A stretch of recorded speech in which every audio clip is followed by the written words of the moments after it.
آج کل ایک بڑا سلسلہ چل اٹھا ہے اور یہ باتیں آپ کے کانوں تک بھی پہنچ رہی ہوں گی، گوش زد ہو رہی ہوں گی، توجہ میری طرف رہے گی سب کی۔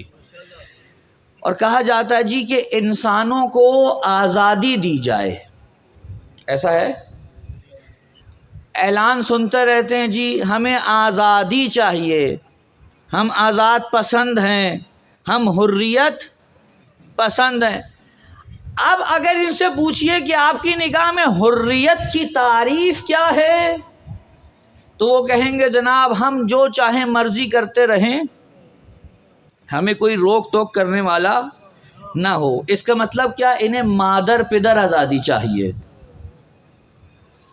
ایسی آزادی جس پہ کوئی روک ٹوک نہ ہو۔ اچھا حضور، توجہ چاہوں گا، اگر آپ یہ کہتے ہیں کہ آپ کو ایسی آزادی چاہیے جس میں کوئی روک ٹوک نہ ہو، تو ایسی آزادی تو پوری دنیا میں ان ممالک میں بھی موجود نہیں ہے جو سب سے زیادہ مادر پدر آزادی کے علمبردار ہیں۔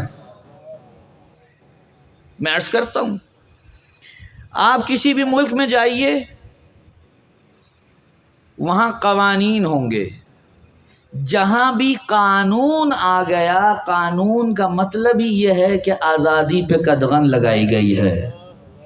توجہ نہیں فرمائی حضرات نے؟ قانون جب بھی بنے گا تو کیا ہوگا؟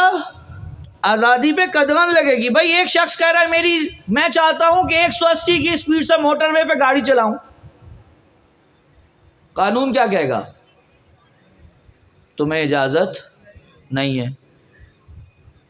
کوئی کہے گا اس کو اجازت دیں، اس کا جی چاہ رہا ہے، اس کی آزادی مکمل ہونے دیں، اس کو 180 کی سپیڈ سے گاڑی چلانے دیں؟ کوئی نہیں کہے گا۔ وہ الگ بات ہے کہ اگر کسی نے کیا ہے تو بعد میں کسی حساب میں آ کر وہ اپنی جان چھڑوا لے، سزا سے بچ جائے، وہ ایک الگ بحث ہے، ابھی اس کی بات نہیں کرے۔ قانون، کوئی پوچھے یہ قانون کیوں ہے اور کہاں سے آیا، تو جواب ملے گا حضور انسانوں کی بھلائی کے لیے یہ قوانین مرتب کیے گئے ہیں۔ اگر کوئی 180 کی سپیڈ سے گاڑی چلاتا ہوا کسی دوسرے کو جا مارے گا تو خود بھی مرے گا اور اسے بھی نقصان پہنچائے گا۔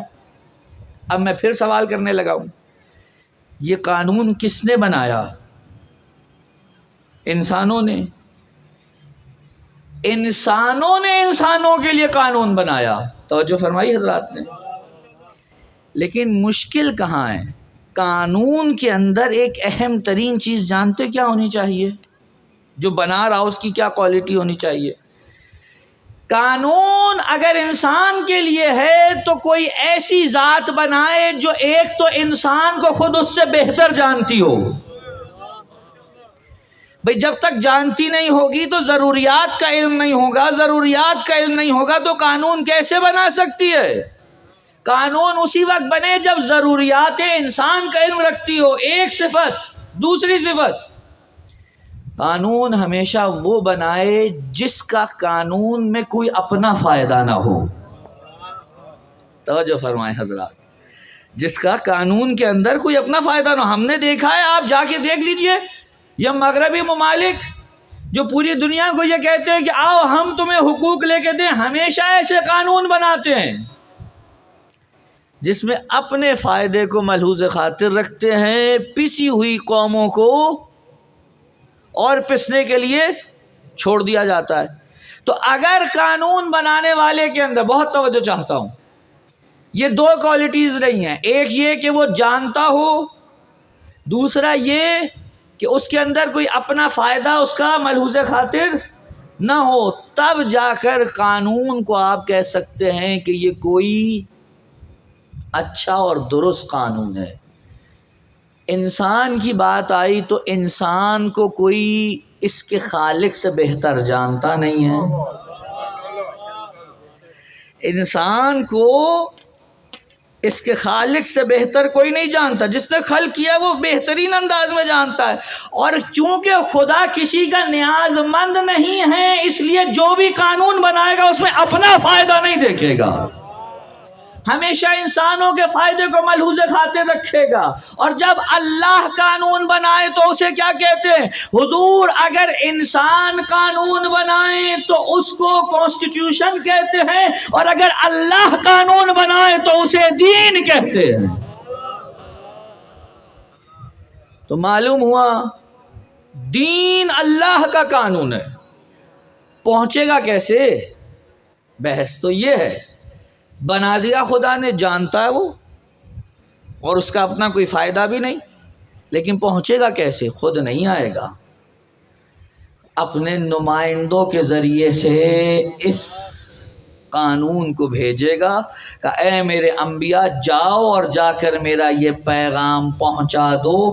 اب جب وہ پیغام پہنچے گا تو یہ پیغام پہنچنا امر الہی ہے، نہ میں جانتا ہوں نہ آپ جانتے ہیں. امر الہی کو وہی جانتے ہیں جہاں پر پروردگار نے اپنے امر کو رکھا ہوا ہے. اسی لیے دین میں سب سے پہلی گفتگو یہ ہوگی کہ ہم کس سے دین حاصل کریں. توجہ چاہوں گا. کیا میں اپنی عقل سے، کیا میں اپنے قیاسات سے دین حاصل کروں، یا مجھے دین خدا پر عمل کرنا ہے تو نمائندگان خدا سے دین حاصل کروں؟ ہم نے ہمیشہ سے خدا کا شکر ہے ایک ہی جملہ کہا کہ ادھر کی دنیا ادھر آ جائے، ادھر کی دنیا ادھر آ جائے، سورج مشرق کی بجائے مغرب سے نکل آئے، لیکن دین لیں گے تو اس سے جسے اللہ نے بنایا ہے، انسانوں کے بنائے ہوئے سے دین نہیں لینا.